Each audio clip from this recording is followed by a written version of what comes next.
Our presentation is a summary with our own argument based on two articles introducing Praxis about its history, position, agenda, and a conversation discussing one specific issue of the journal.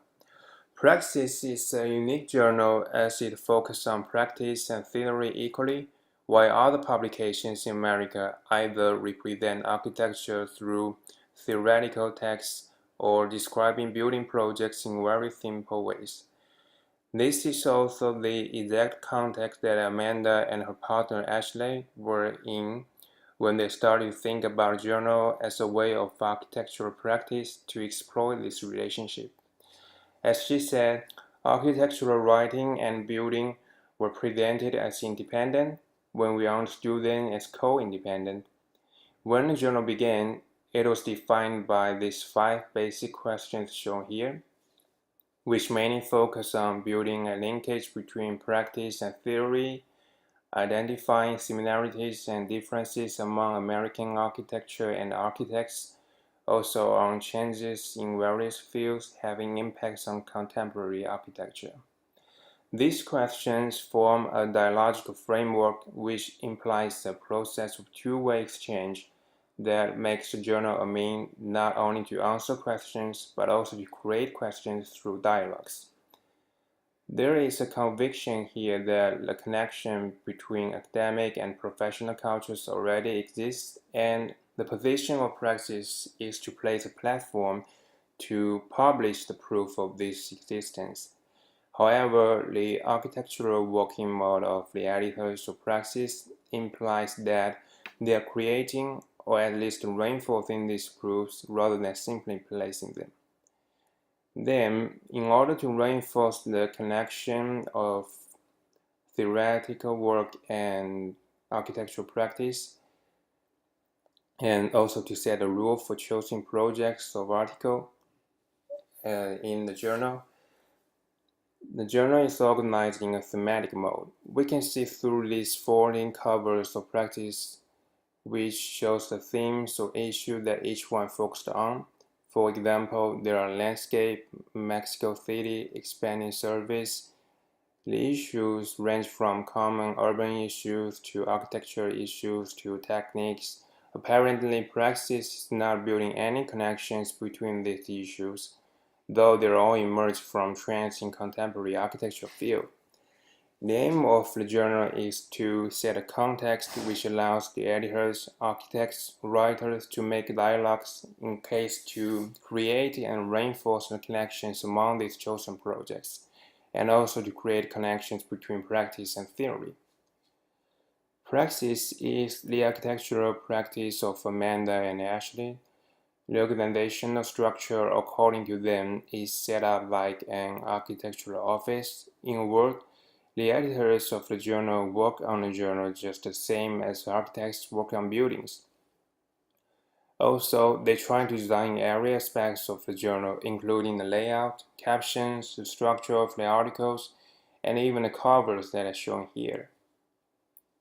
Through all these frameworks and issues, Praxis is able to readdress to its initial five questions while seeking to ask many more questions in the field of architecture instead of producing answers, as a way to, according to Michael Meredith, make a case for ourselves or to transform or produce narratives of architecture. Hi, so I'm going to talk about the third article of our reading, the editorial conversation between Michael Meredith and Praxis. This conversation takes place right before the release of relatively unconventional issue 11 Architect and 12 Conversation.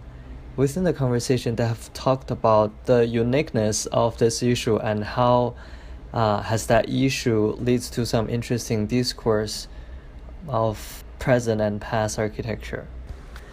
According to Ashley Scanfer, Praxis have framed the theme of the editorial issues in a horizontal manner across the discipline. As Michael Meredith aptly put it, a series of surface stratum, so such as landscape, reprogramming, a new surface. However, in this issue, 11 Architects and 12 Conversation, the journal purposely disrupts the theme model which aims to slice vertically across multiple strata. Through the discourse, Meredith raises an interesting question regarding the generational structure of the current environment, with the emphasis on the differences between the present and past of architectural practice. So here we have taken fragments of Meredith's claim to formulate 3 arguments pertaining to the idea of generational differences. So in other words, a shift of focus in architectural practice. So according to Meredith, currently there is a crisis at both extremes, and he claims that formalism and functionalism are both proven to be dead ends, so we need to find some other way forward. And he backs up his claim by saying that the 90s killed formalism through positivist form and the process-driven methodology of technique. So in other words, the architecture is no longer embedded with history or referent. It is purely formal. It is driven by logic and methodological thinking, such as the case of House 2 by Peter Eisenman.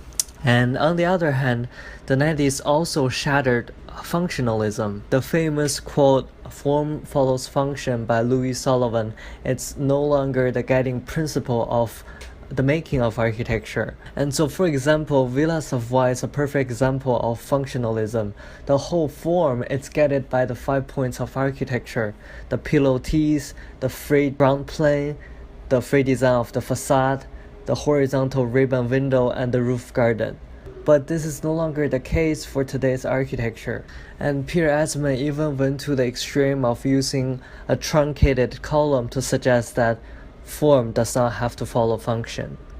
So if today both form and function are no longer the guiding principle, what would be the other way, as Meredith mentioned, to move forward?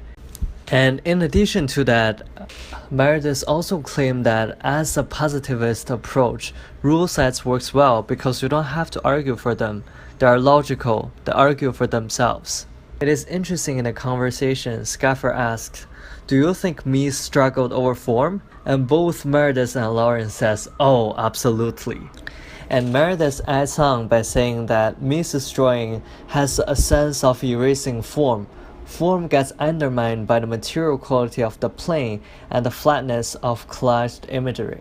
So here on the slide you can see that as a representation of Barcelona Pavilion, the trees to the back and the granite and wood to the front are all represented through a collage of drawing and imagery. This, as Meredith argues, really undermines the spatiality of the perspective, and hence it reads really flat. And opposite to the form that is made out of plane surfaces and other geometric composition, rule sets is the answer to form. As you can see here, illustrated in the Parc de la Villette by Bernard Trumy. And through rule sets, architects are no longer struggled with form because, as Meredith claimed, that they argue for themselves. The original logic of the form is embedded within the design, that you don't have to use any drawings to back up your claim. So that today there are many people using rule sets to figure out form, and takes the form of scripting and parametric modeling. And thirdly, Meredith claimed that PF1 is the architectural equivalent of the PRAXIS, and that it's not really that much better for the environment, but it produces new symbols, aesthetics, and politics. And as a brief introduction to the project, Public Farm 1 is a temporary installation in the courtyards of PS1, designed and fabricated by the firm Work Architecture Company. Constructed in 2008, the project serves to engage play and reinvent urban public space. Prius, on the other hand, is a car made by Toyota that functions as a full hybrid electric automobile. What it means is that the car runs both on gasoline and electric power. It is able to shift back and forth between the two power supply, and is able to become more sustainable when driven in the electric mode. By comparing the two together, Meredith is making the claim that in both designs, sustainability is being considered and promoted. yet it's not the main focus of the design. What's more important is that it represents a new symbol.